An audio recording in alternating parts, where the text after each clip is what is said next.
Data structure series की 9वीं lesson में आपका स्वागत है। आज हम एक बहुत ज़रूरी स्ट्रक्चर सीखेंगे, बाइनरी ट्री, और इसे हम बिल्कुल आराम से स्टेप बाय स्टेप समझेंगे। अब तक हमने जो स्ट्रक्चर्स देखे, अरे, स्टैक, क्यू, वो सब लिनियर थे, यानी सब कुछ एक सीधी लाइन में। ट्री इनसे बिल्कुल अलग है। ये हायरार्किकल होता है, जैसे एक फैमिली ट्री या आपके कंप्यूटर का फोल्डर स्ट्रक्चर, ऊपर से नीचे शाखाओं में बटा हुआ। पहले कुछ ज़रूरी शब्द समझ लेते हैं। सबसे ऊपर वाले नोड को कहते हैं रूट। जो नोड किसी के नीचे जुड़ा होता है वो उसका चाइल्ड है और ऊपर वाला उसका पेरेंट।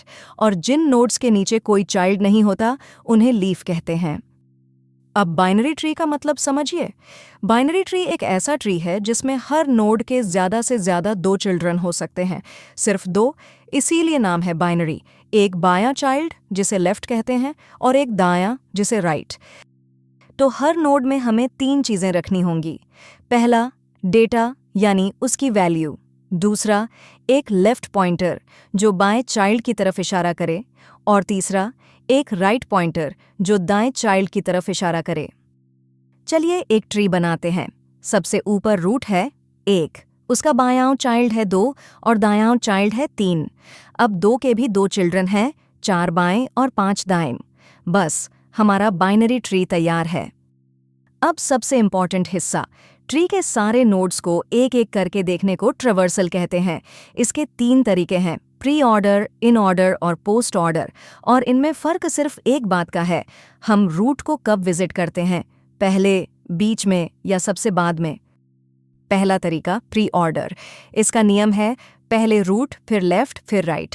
तो सबसे पहले रूट 1, फिर बाएं जाते हैं 2, फिर 2 का बायां 4, फिर 2 का दायां 5, अब वापस ऊपर आकर दाएं 3। तो हमारा ऑर्डर बना 1 2 4 5 3। दूसरा तरीका, इन ऑर्डर।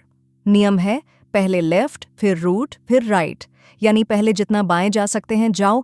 तो सबसे पहले 4, फिर उसका पेरेंट 2, फिर 5, फिर सबसे ऊपर रूट 1 और आखिर में 3। ऑर्डर बना 4 2 5 1 3। तीसरा तरीका, पोस्ट ऑर्डर। नियम है पहले लेफ्ट, फिर राइट और रूट सबसे आखिर में। तो पहले 4, फिर 5, फिर इनका पेरेंट 2, फिर 3 और सबसे आखिर में रूट 1। ऑर्डर बना 4 5 2 3 1। अब इसे C++ में कोड करते हैं, आराम से, एक एक हिस्सा। सबसे पहले नोड का स्ट्रक्चर बनाते हैं, वही 3 चीज़ों के साथ। डेटा के लिए एक इंट और 2 पॉइंटर्स लेफ्ट और राइट जो दूसरे नोड की तरफ इशारा करेंगे। एक छोटा हेल्पर फंक्शन, क्रिएट नोड। ये एक नया नोड बनाता है, उसमें दी हुई वैल्यू डालता है और उसके लेफ्ट तथा राइट दोनों को शुरू में नुअल रखता है, क्योंकि अभी उसका कोई चाइल्ड नहीं। अब मेन में हम अपना ट्री बनाते हैं। पहले रूट 1, फिर उसका लेफ्ट और राइट 2 और 3, और फिर 2 के दोनों चिल्ड्रन 4 और 5, बिल्कुल वैसे ही जैसे हमने डायग्राम में देखा। अब प्री ऑर्डर का फंक्शन, ये रिकर्सिव है, यानी खुद को कॉल करता है।